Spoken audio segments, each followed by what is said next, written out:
birds.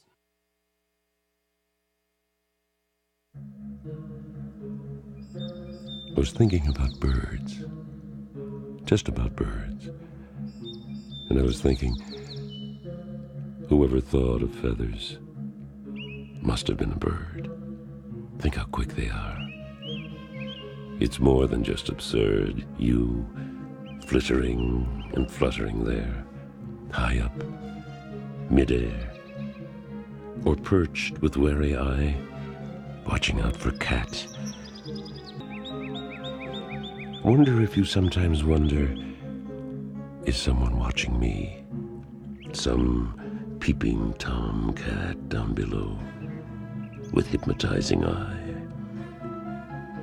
Please be careful, little bird. You're much too young to die. Whistle tunes to hide your fear. Anything will do. Sing the songs your mother taught. How beautiful of you to fill the shining, vibrant air with bravery and song. Some things, like your singing, may they last as long as days of flying south and north have lasted. No, longer still. Old Father Time get lost, get blasted, wherever happy hope begins. Let it last until the God of birds in some sweet high-up heaven, by the magic of the perfect number 7, ordains we sing each day, each week away. Longer still than that, make singing safe and sound.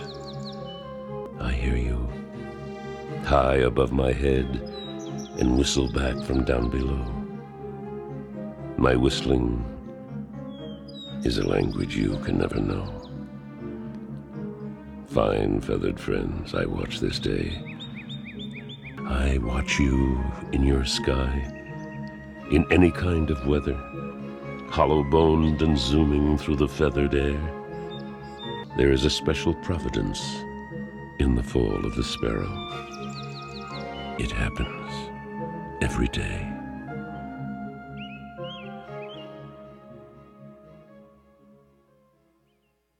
That was act number 70 for the